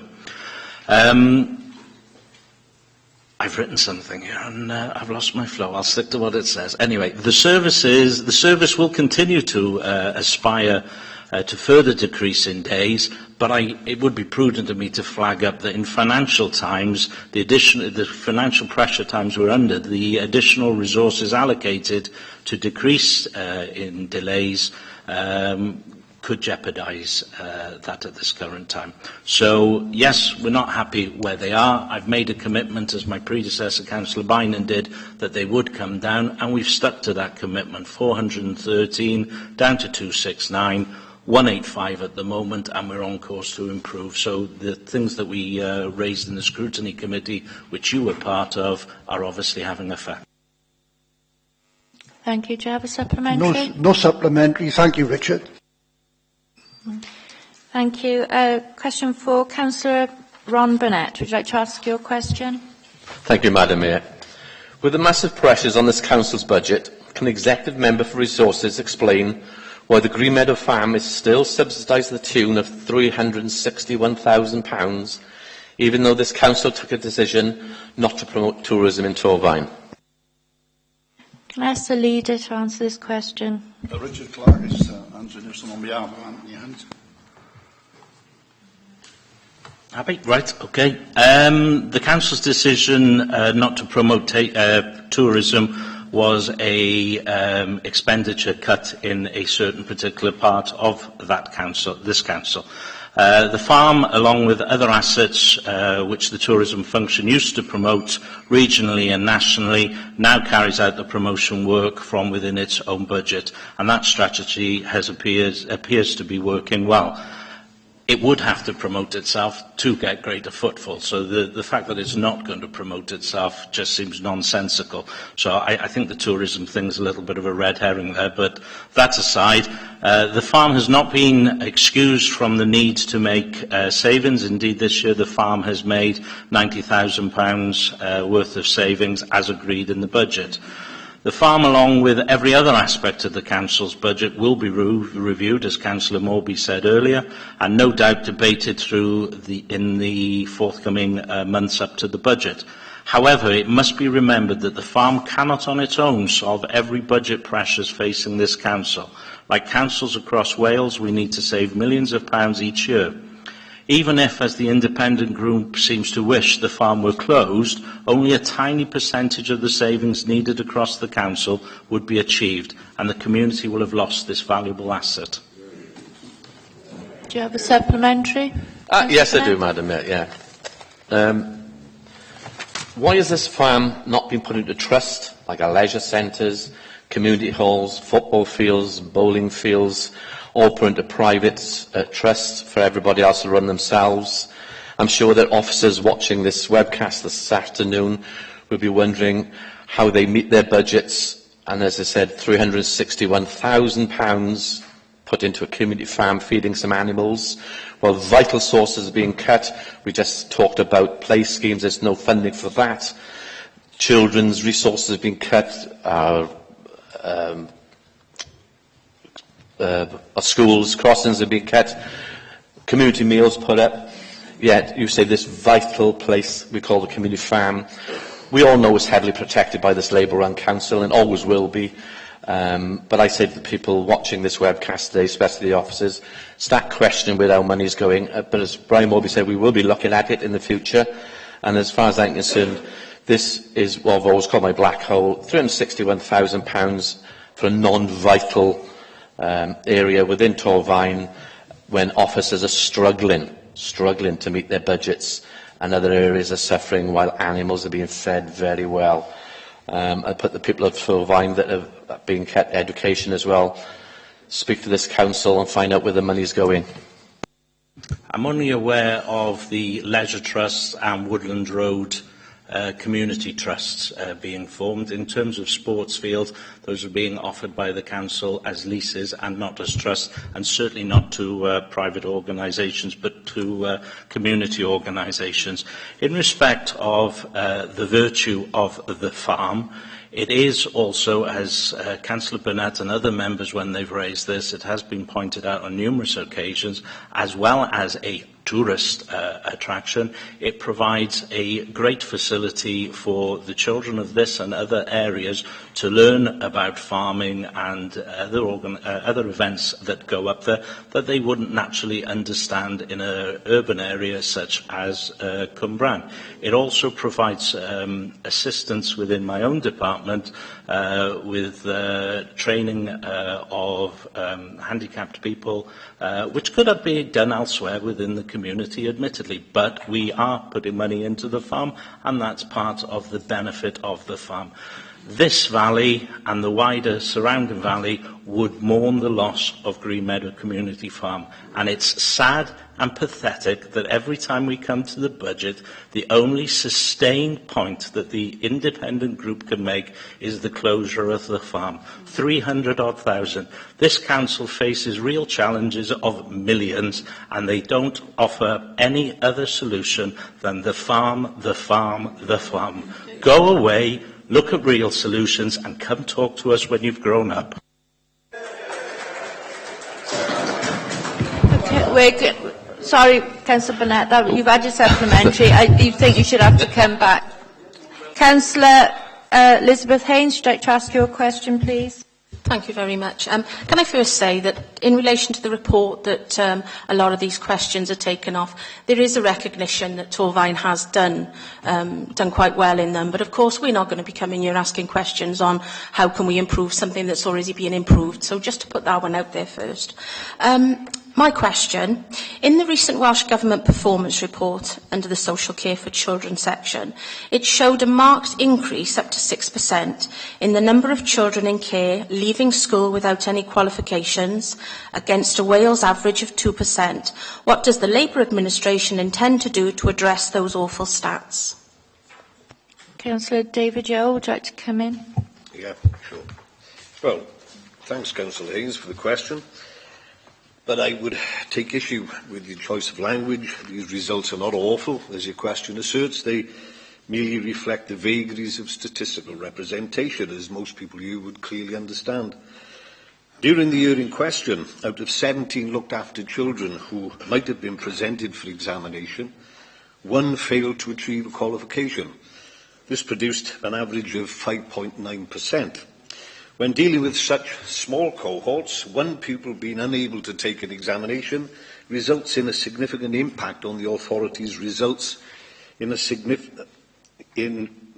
recorded performance, because each child carries an increased or higher percentage weighting. The young person in question required a placement at a special medical setting during the year. The pupil received educational provision through the hospital tuition service, but was medically unable to sit any examinations. Understandably, in this instance, the pupil's health assumed priority over more bureaucratic concerns for statistical representation. When issues arise that may affect a pupil's education, for example, moving into or out of the community, or as in this case, a medical situation, then education and social care staff work closely together to try to resolve the situation and facilitate continuity of education provision. This was done in this instance. The only difference was that the pupil concerned was unable, as I've already said, for medical reasons, to sit any examinations. But I emphasise that's 1 pupil out of 17. Torfaen's performance in this key performance indicator is consistently better than the Wales average, and as well as this, we occupy the top spot in the consortium. Furthermore, performance indicator information data is presented quarterly at corporate parenting panel, and indeed has been shared during members' training on corporate parents' responsibilities during the appropriate year. So, to answer the question more directly, what does this Labour administration intend to do about it? What we will do is to continue to do what we have been doing, and that is to continue to provide the best service we can for those in our care. But it's worth noting that when you have small cohorts of looked after children at this stage, 1 person not being qualified, or in this instance not even sitting examinations, is bound to make a difference. That's why it's 5.9%. But the indication is that if this child had been allowed to sit the examinations, if her medical condition or his medical condition allowed, then clearly it would have had a different setting altogether. I hope that's sufficient of an answer, Councillor Haynes. Councillor Haynes, do you have a supplementary? Just to say thank you very much for the answer. It's the reason that the question has been asked, and your answer has cleared that up. Thank you very much. Although, you know, statistically it doesn't look bad, it doesn't look good. However, you've cleared that up, and that's why I asked the question. Okay, thank you. Councillor Harris, would you like to ask your question? Thank you, Madam Mayor. I hope my question is intelligent enough for Councillor Cunningham to recognise the seriousness of it, and his response is equally intelligent and delivered in a polite and respectful manner, and like his earlier reply to my colleague. Can you ask the question, please? There you go. Enough said. In a recently published Welsh Government report, Torfaen were one of the worst performing councils in relation to the percentage of recycled, reused or composted waste, achieving a lowly 17th place out of the 22 councils. How does this Labour administration plan to address their failings to give reassurance and a guarantee to the public that there will be a significant improvement by next year? Councillor Cunningham, would you like to come in? Right, thank you for that question, and it is a question that is informative, and I shall respond. Can I like to highlight that Torfaen met the Welsh Government's statutory recycling target of 52% for 2013-14. Our recycling rate for last year was 52.3, which was up from 47.1 in the previous year. And members will be aware that we've had a number of member seminars discuss options for improving Torfaen's recycling performance. Since the Council's waste strategy was approved by Cabinet in 2011, the Council has introduced a wide range of additional recycling services for residents. The most recent change was the introduction of the mixed plastics, drink cartons, Tetra Paks, and that happened in February of this year. Benchmarking our performance against the best authority in Wales highlights two areas where improvements need to be made. They are reducing the black bin capacity and frequency of collection and improved performance at the Household Waste Recycling Centre. The biggest leap forward will come from the proposed changes to the black wheel bins. Currently 50% of residents in Torfaen recycle every week, and their efforts have helped us meet government targets. However, to meet the future targets, we will need much further weekly participation in recycling. At the recent member seminar, officers provided members with feedback on the three options that we've put out in consultation, and these were the fortnightly bin collection with a smaller 140-litre bin, the fortnightly collection using 2 refuse bags per household, and the monthly bin collection using the existing 240-litre black wheelie bin. Residents who responded had a clear preference to what we call the skinny bin, which is the 140-litre option.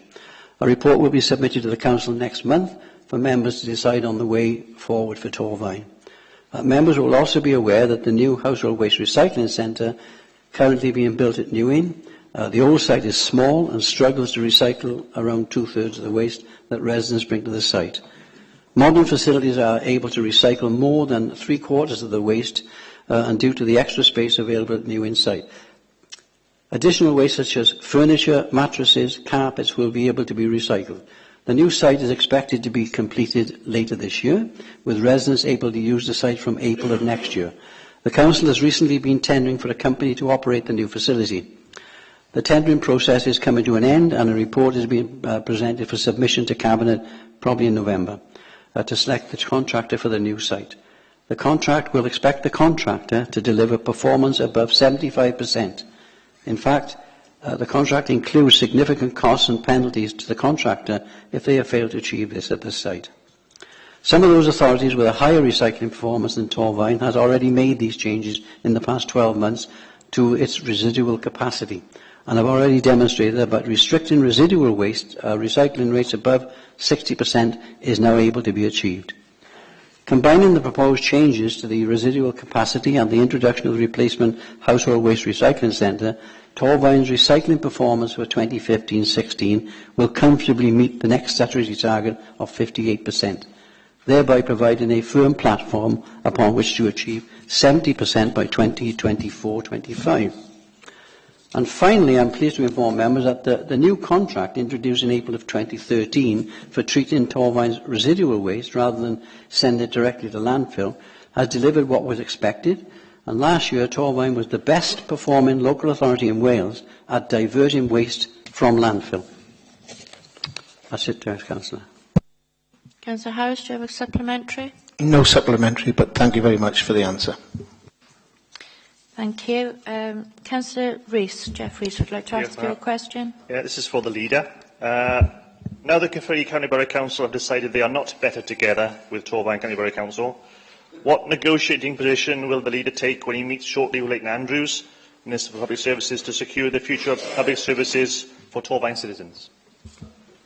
Thank you for that question, Jeff. One of the only political questions we actually had this morning, and we need to rely on you actually to bring political matters up, unfortunately. However, we need to wait until the Minister makes his statement, expected very soon after the 30th of September, which is when the extended period of consultation ends. After that, we can debate what is possible and what is not possible. For anybody that read the Argus this morning, you'll see that Bob Bright in Newport is having a discussion in his council on this very matter within the next week or so. That's entirely up to them. What we are saying is let's wait and see what the Minister says, and then we'll have a full and frank debate, as indeed will every other council in Wales. Do you have a supplementary, Councillor Rees? Yeah, thanks for that answer, and I understand the position you're in. As you're probably aware, the Leighton Andrews has said that voluntary mergers can take place, and there's a deadline for the 28th of November for us to express to make an expression of interest to do that. For that process to go forward, there'd have to be a full cabinet meeting to discuss the proposal and pass it. We would also have to come to full council before the 28th or nearby that. There possibly should be some kind of stakeholder engagement. If that's the way we're going, are we going to be able to meet that deadline on the 28th? The timetable, the Chief Executive has just written something on the timetable.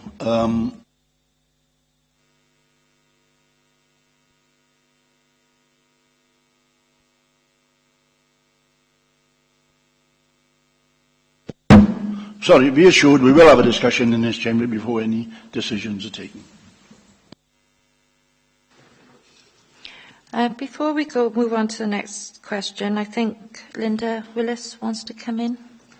Yes, thank you, Madam Mayor. Just note in the next question and a later one, that there's mention of an officer, and I just remind both councillors concerned about the needs to be sensitive to confidentiality in any reply and any supplemental question and answer. Thank you, Madam Mayor.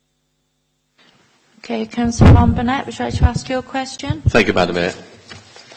Can the leader explain why he was a character witness in the defence of a recent court case against a senior officer of the SRS, while the CEO of this council was witness for the prosecution?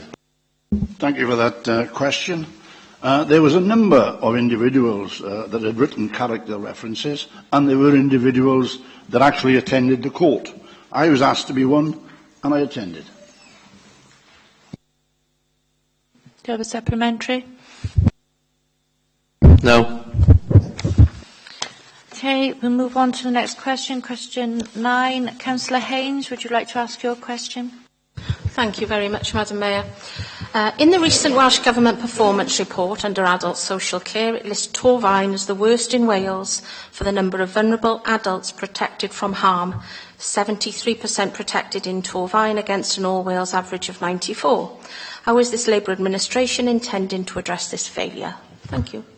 Councillor Clark, would you like to come in? I hope from my answer you'll understand that it's not a failure, it's people's human rights. And just before I go on to the actual answer, with your preemption of the last question, yes, we would expect you as an opposition not to bring plaudits to the council. But when we use terms as failure in issues such as that, we are political Aunt Sallies at this table, or Uncle whatevers, to take those political knocks. My concern is the hard-working staff, in particular in social care and housing, because that's my remit, who work on these issues day in and day out. And whilst it makes good video coverage, if my officers see those, I think they become quite demoralised. So I appreciate you don't want to necessarily bring us plaudits, but I would ask members to take that in mind. I think our staff work 150% for this organisation, and if this gets back to them, terms such as failure when they're working so hard, I think it demoralises them. Fair play with political targets, we'll take it, but I think it's a little unfair on them, whether that was or wasn't your intention. That said, thank you for your question. Torfaen adheres to the All Wales Protection of Vulnerable Adults Guidance. When the safeguarding unit receives a referral alleging a vulnerable adult may be the victim of significant harm, we are required to establish whether the vulnerable adult has the mental capacity to consent to our intervention via the POVA Protection of Vulnerable Adults process. Where the person has capacity, we require their consent in order for the authority to intervene. The Mental Health Capacity Act states that people who have capacity in respect of the issue under consideration have the right to make their own decision, even if that decision is an unwise decision. We are also required to take into account people's human rights, and specifically Article 8, the right to private and family life. So we cannot intervene where a capacious person does not consent, as the authority could be breaching the person's human rights. Very wordy, that, so I'm going to try and do it by illustration. A vulnerable person, for example, lends a family member money on the understanding that this is a loan, but the money is not repaid. The person is receiving domiciliary care in their home, and the person confides in the carer that they are upset by this. The carer raises this allegation as financial abuse, which they're duty-bound to do. A care manager contacts the person to explain a referral has been received and to discuss the adult protection procedure and how the authority can support the person via the POVA process. The person has the mental capacity to decide whether or not they consent to the authority intervening, and that they decide they do not wish us to intervene and do not give consent. The care manager would provide support and advice to the person about measures they can take to protect themselves from potential further harm, but we would not proceed under POVA. This would be recorded as there is no adult protection plan in place and counted in this PI. The PI does not indicate a failure by Torvine to protect vulnerable people. It evidences that 27% of those vulnerable adults referred under POVA, where capacity was present, decided they did not wish the authority to intervene to protect them, as required in law. We have respected their right to make their decision. The safeguarding unit will keep this under review and undertake audits of such cases to ensure our understanding is robust. We are also working with local authorities and Welsh Government to assess how such cases are interpreted by others, but we are confident all those who are referred to us without capacity are provided with a safety plan if it is in their best interest. Sorry that's so wordy. Councillor Haynes, do you have a supplementary? Just could I have that in writing, please? And also, POVA, could you give me some more information about POVA in email, please? Thank you. Okay, thank you. Councillor Kemp, would you like to ask your next question? Thank you, Madam Mayor. Would Councillor Cunningham give a statement in regard to what enforcement measures are in place to ensure that garden hedges are under the responsibility of property owners, do not obstruct public footpaths or the line of sight of drivers of the highway, please? Councillor Cunningham. You're not paying me enough money here, are they? Really? Well, as a highway authority, the Council has powers under the Highways Act of 1980, Section 154, to serve notice on a property or landowner requiring them to remove any overhanging hedge, a tree or a shrub, which is causing obstruction or danger to highway users. The power is related to obstruction and danger, so we would not act in other circumstances, such as to create a view unrelated to the highway users. With this legal power is available, our approach is to initially write to the property owners requesting removal of the obstruction within 14 days. In general, this approach resolves the issue, although in some cases we would serve a notice requiring removal with the power to carry out works in default and recharge the costs if no action is taken. We're very proactive in our approach, and overhanging hedges, trees or shrubs causing obstruction or danger will be noted and actioned by our highway inspectors as part of their routine highway inspections. We also react to concerns raised by members, residents or any other interested party. Do you have supplementary, Councillor Kemp? Sorry, I don't. However, as I have concerned residents, if the Councillor Cunningham could send that written statement to me, obviously I'll be able to and engage with the local residents more quickly. That will be reproduced in the... Can you hear me? That will be reproduced in the minutes anyway. Thank you. Okay, we'll move on to the next question. Councillor Rees. Diolch, Ma'am. This is for the Executive Member for Education. Does Torfaen County Borough Council comply with the School Premises Regulations 1999, which require that minimum areas of team game playing fields must be provided for schools with pupils aged 8 years old and over? Councillor Yowell. Thank you, Madam Mayor, and thank you, Councillor Rees.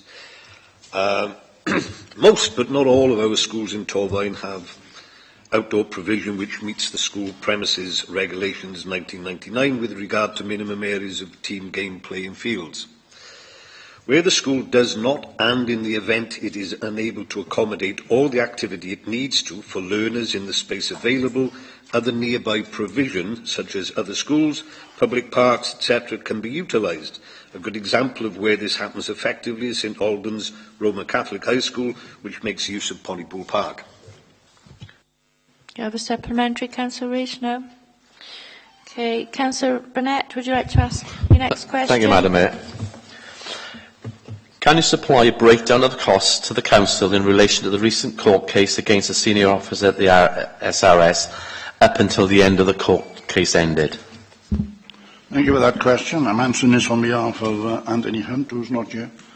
The exact cost of the trial as they relate to the Council are difficult to quantify, and it should be remembered that the decision to prosecute was made by the CPS and not by Torfaen Borough Council. The Council was repeatedly advised that any internal disciplinary procedure could risk prejudice in any criminal court hearing, and that has inevitably resulted in the timescale of events being outside of the Council's control. Do you have a supplementary, Councillor Burnett? Well, my question wasn't answered. I just asked the costs.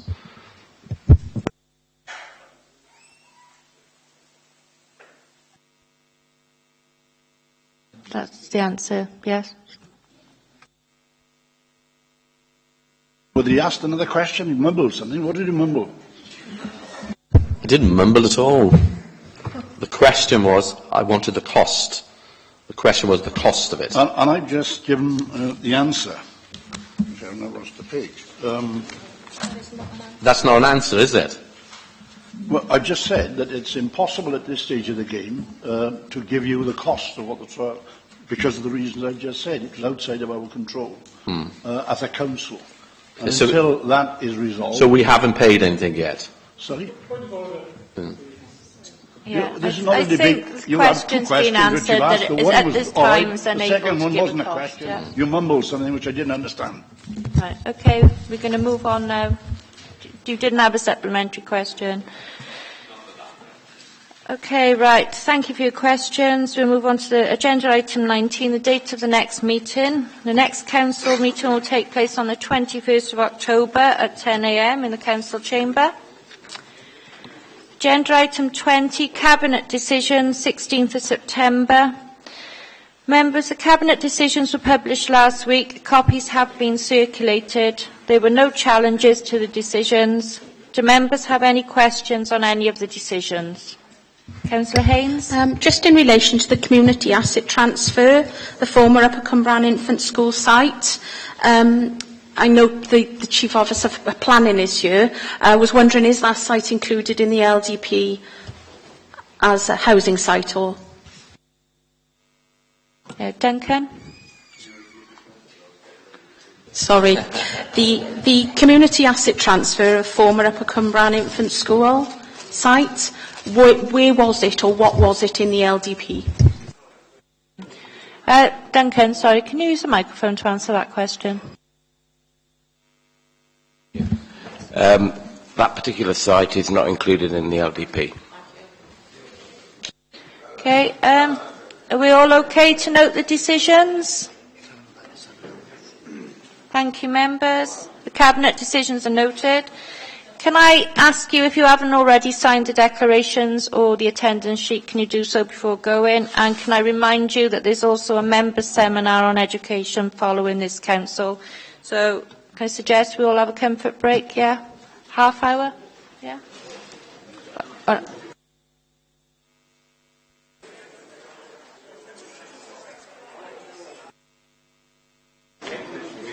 We say 15 minutes, not half hour, 15 minutes, okay? Thank you.